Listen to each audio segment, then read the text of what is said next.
बिस्मिल्लाहिर्रहमानिर्रहीम। अस्सलाम वालेकुम। ढेरों दुआओं के साथ और मानामा अबकरी मई शुमारे के साथ हाजिर खिदमत है। आज का पैगाम बच्चों का दिल कान दर्द। प्याज को भूबल में दबाकर नरम करें, फिर निचोड़ कर पानी निकाल लें। नीम गर्म करके 2-3 कतरे कान में डालें, दर्द फौरन बंद। मेन टॉपिक की तरफ आते हैं। उसीले शौहर चिड़चिड़ी बीवियां हरगिज ना पड़ें।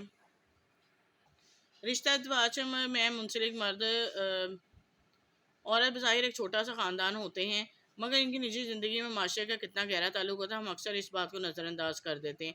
अगर मियाँ बीवी के दरमियान अचानक झगड़ा पाया जाए तो माशरे में इस मनफी असरात मुरतब होते हैं। हर शख्स को गुस्सा आता है। कुछ लोग गुस्से को अपने ठंडे मिजाज से ठंडा करके काबू पा लेते हैं। कुछ ऐसे लोग होते हैं गुस्सा करना इनकी आदत बन जाता है। ऐसे लोग मामूली बात पर भी भड़क उठते हैं, दूसरों के लिए तकलीफ का सबब बनते हैं, तशद्दुद और मारपीट पर उतर आते हैं। और ये बात है कि बाद में वो इस गुस्से का इज़ाला करने की कोशिश करते रहते हैं। ख़ानदान का माहौल। माहिरीन नफ्सियाती ख्याल के मुताबिक ये वो लोग होते हैं जो ये जानते नहीं हैं कि इन्हें गुस्से जैसे जज्बात का इस्तेमाल किस अंदाज से करना चाहिए। इसके अलावा कुछ ऐसे लोग भी होते हैं जो नागवार बातों का इजहार नहीं कर पाते, अंदर ही अंदर घुटते रहते हैं। इसका सबब यह होता है कि जब कभी इन्हें गुस्सा करने का मौका मिल जाए तो बरसों के घुटन और नाराज़गी का इजहार एक लम्हे में कर गुजारते हैं। इस तरह फट पड़ते हैं जैसे आतिफ शाह फट पड़े। मिसाल के तौर पर एक ख़ानदान का माहौल है, इसमें बड़ों के सामने बोलने की इजाज़त नहीं है, इसे बहुत बुरा समझाता है। तो कोई बात नागवार भी होती है तो इसका इजहार नहीं कर सकते। इसका नतीजा ये होता है कि इसके बावजूद आग सी जलती रहती है, इनके अंदर भी आतिफ शाह लावा बंद कर फटता है। यानी वो बरसों बाद अपने गुस्से का इजहार किया करती हैं और बहुत ही शदीद होकर आमतौर पर इनकी बीवियों इनके गुस्से का निशाना बनती है। बदकलामी या चिड़चिड़ेपन का मुजाहरा। सवाल फिर वही है कि ऐसी बीवी अपने ऐसे शौहर के गुस्से को क्यों बर्दाश्त करती रहती है। हमारे माशरे में इसकी कई वजूहत हैं। पहली वजह तो अखलाकी और मजहबी है, बीवी शौहर के साथ वाबस्ता होती है और फिर ताज़ ज़िंदगी इसके साथ रहे। दूसरी वजह है कि मियाँ बीवी शादी से पहले एक दूसरे के मिजाज से नावाकिफ़ होते हैं, इसलिए लड़की को अंदाज़ा ही नहीं हो पाता कि वो जिससे शादी कर रही है वो किस मिजाज से है। कुछ ऐसी औरतें भी होती हैं जिस बात का एतराफ़ करती हैं कि इनके शौहर इन्हीं की वजह से गुस्सा आया है करते हैं। वो अपने शौहर से बदकलामी करती हैं, चिड़चिड़ेपन का मुजाहरा करती हैं, इसी किस्म की दूसरी हरकतें करती हैं जिनकी वजह से इनके शौहर इन पर चीखते चिल्लाते हैं। इस फेल में 70% कसूर इन ख़वातीन का ही हुआ करता है जो अपने शौहर को गुस्सा दिलाने पर मजबूर करती हैं। खुशगवार तब्दीलियाँ। खुशगवार अज़दवाजी ज़िंदगी एक मसला है जिसकी तरफ भरपूर तवज्जो देने की ज़रूरत है, क्योंकि घर का सुकून से ज़िंदगी सुकून है। ऐसा नहीं है कि गुस्सा करने वाले में मर्दों की सिर्फ बीवियों को ही परेशानी उठानी पड़ती है, बल्कि खुद वो मर्द भी मुसीबत में मुब्तला रहते हैं। लेकिन औरत को ज़्यादा परेशानियों का सामना करना पड़ता है, इसलिए सूरत हाल को तब्दील करने के लिए इससे ज़्यादा इस मेहनत की ज़रूरत है। सबसे पहले इसे खुद अपना और अपने रवैये का जायज़ा लेना होगा। ये देखना होगा कहीं खुद ही वो अपने शौहर को गुस्से की तहरीक दिलाने का सबब तो नहीं बन रही। ये दुरुस्त है कि फितरत या आदत को तब्दील नहीं किया जा सकता है, लेकिन चंद बातों पर अमल करके किसी हद तक खुशगवार तब्दीलियाँ ज़रूर लाई जा सकती हैं। गुस्से का जवाब गुस्से से देने के बजाय कोई और अंदाज अख्तियार करने की कोशिश करें। अगर आप अपने आप को बेगुनाह साबित करने के लिए बहस किया करती हैं तो एक आध बार खुद को कसूरवार कहकर भी एतराफ़ कर लिया करें, फ़लाँ मामले में मेरी गलती थी। सबसे बेहतर तो यही है कि शौहर के गुस्से के वक्त इससे खुद भी तकरार ना करें, बल्कि इसके दिल के भड़ास निकालने का मौका देती रहें। अगर वो किसी उलझन में मुब्तला है तो संजीदगी और हमदर्दी के साथ इसके मसले को सुनने की कोशिश करें। अगर हो सके तो इसे हल करने के मशवरे दें और इसका साथ दें। इसके गुस्से के उतर जाने के बाद इसे साथ लाते ही गुस्से में आकर कितना नुकसान कर दिया। शायद इस तरह इसको शर्मिंदगी महसूस हो। इस तरह की और छोटी तरकीबें हो सकती हैं जिन पर अमल करके आप अपने शौहर के गुस्से से निजात हासिल कर सकती हैं। आपकी ज़वाजी रिश्ता मज़ीद मजबूत हो सकता है। अगला उन्होंने चंद घूंट पीते ही बर्बाद सेहत लाजवाब हो गई। मोहतरम हज़रत करीम साहब, अस्सलाम वालेकुम। जब भी घर पे कोई मेहमान आता है तो मैं इसी शरबत से इनकी तवज्जो करती हूँ। इसका जायका खुशबू इतनी अच्छी है कि मेहमान इसके बारे में ज़रूर पूछते हैं। इसलिए इनके इस्तफसार पर मैं इन्हें अबकरी इमली आलू बुखारे के शरबत का तारुफ़ करवाती हूँ। बहुत से रिश्तेदार और अहबाब अपने घरों में शरबत इस्तेमाल करना शुरू हो गए हैं। जो भी एक बार ये खट्टा मीठा मशरूब इस्तेमाल कर लेता है, इसकी तारीफ़ किए बगैर नहीं रह सकता। इस मशरूब से सबको इतना नफ़ा होता है कि लोग इसके दीवाने हो गए हैं। कई अजीज़ मुझे बताते हैं इस मशरूब ने हमारी जिस्म जान में सेहत और तंदुरुस्ती की नई रूह फूँक दी। हर वक्त सुस्ती, काहली और जिस्म का बेसुध रहना, जिस्म में बेताकती रहना सब ख़त्म हो गया। जिस्म में भरपूर चुस्ती और फिटनेस आ गई है।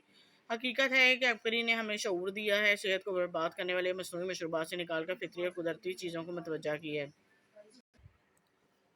इन चीज़ों को हमारे लिए आसानी के साथ मुहैया किए। इस मशरूब के फ़ायदे गिनवाती जाऊँ तो एक किताब लिखी जाए। मेरी पहली बार इस शरबत का इस वक्त पता चला जब मेरी बेटी को टाइफाइड बुखार हुआ। इमली मुझे मेरे भाई ने शरबत ला कर दिया। इस अबकरी का इमली आलू बुखारे का मशरूब इस्तेमाल करो। मैंने बताई कि तरकीब के मुताबिक पिलाना शुरू किया। تو بیٹی کا بخار ختم ہو گیا اور وہ تیزی سے صحت یاب ہونا شروع ہو گئی۔ بلا شبہ یہ شربت اپنے اندر جادوئی اثرات رکھتا ہے جسمانی گرمی کا تو آخری علاج ہے۔ لوگ اس میں مشروب اور مقبولیت اتنی بڑھ رہی ہے کہ مجھے لگتا ہے یہ ہمارا قومی مشروب بن جائے گا۔ رئیس ہونے کے لیے بزرگان دین کا طاق کردہ عمل، مال و دولت کے لیے جو شخص روزانہ یا مغنی ہوں ایک تسبیح سورہ مزمل ایک بار پڑھے تو ظاہری یسر و غنا اور باطنی استغنا سے مالا مال ہو جائے گا۔ دن میں کسی وقت بھی پڑھ سکتے ہیں۔ بزرگان دین اس تجربے کے شاہد ہیں۔ فجر کی نماز 2 سنت کے بعد یا مغنی 1 تسبیح اور 2 فرض کے بعد 2 تسبیح اور پھر باقی چاروں نمازوں کے بعد بھی 2 تسبیح پڑھیں حتیٰ کہ 1100 روزانہ ہو جائے۔ اصول غنا کے لیے اکثیر ہے، اگر کسی نماز میں وظیفہ قضا ہو جائے تو اگلی نماز میں پورا کریں۔ بہت سے بزرگان دین اس کے تجربے کی شاہد ہیں۔ رزق بارش کی طرح برسے گا، جو شخص چاہے کہ رزق اس پر بارش کی طرح برسے، اسے چاہیے کہ ہمیشہ کی رات قل اعوذ برب الفلق سورۃ فلق پر مداومت کرے اور حلب خیر و رزق و برکت کا خواہاں ہے تو اس پر مداومت کرے۔ بسم اللہ الرحمن الرحیم یہ آیت پڑھیں اور جنات اور عصیب سے نجات کے اعمال، جس مقام پر جنات رہتے ہیں وہاں اذان دی جاتی ہے تو اس کے برکات سے جن وہاں سے چلے جاتے ہیں۔ اس کے علاوہ اگر عصیب زدہ انسان کے کان میں 7 بار اذان کہیں، سورۃ فاتحہ، سورۃ فلق، سورۃ ناس، آیت الکرسی اور سورۃ طارق، سورہ حشر کی آخری 3 آیات پڑھیں، انشاءاللہ عصیب جنات جل کر فنا ہو جائیں گے۔ فاقہ و تنگ دستی سے نجات، جو شخص ہر رات کو ایک مرتبہ سورہ واقعہ پڑھ لیا کرے اس کو تنگ دستی سے نجات مل جائے گی۔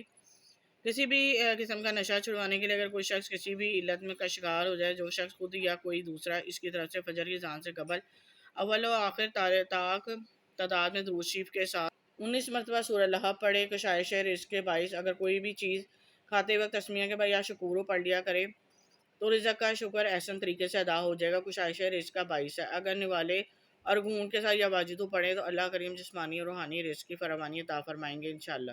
غصہ ختم کرنے کے لیے جب بھی غصہ آئے تو تعوذ پڑھیں، وضو کریں، وضو کے بعد 3 گھونٹ پانی پئیں، اگر کھڑے ہوں تو بیٹھ جائیں، بیٹھے ہوں تو لیٹ جائیں، کوشش کریں کہ منظر سے ہٹ جائیں، پوزیشن بدل لیں۔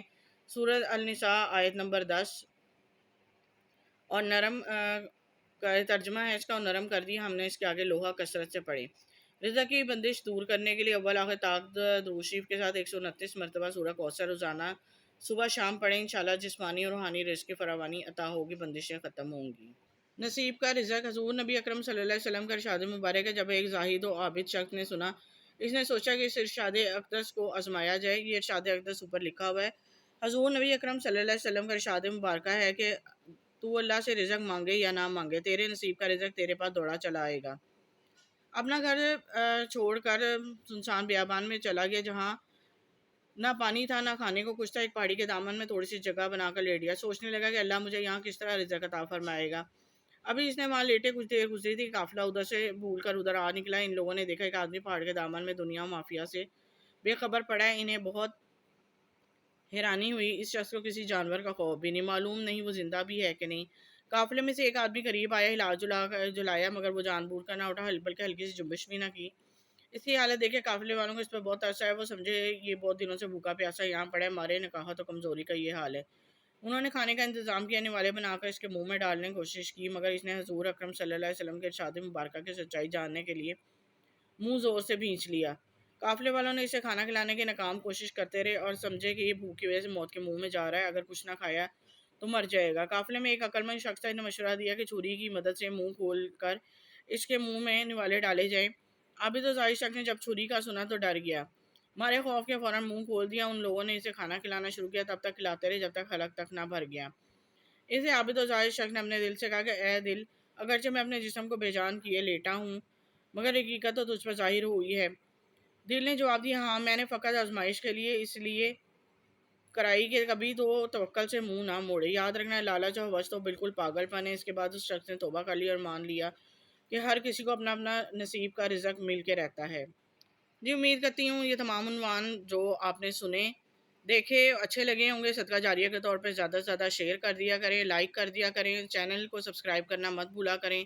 اب تک کے لیے اجازت دیں، دعاؤں میں یاد رکھیں۔ اللہ حافظ۔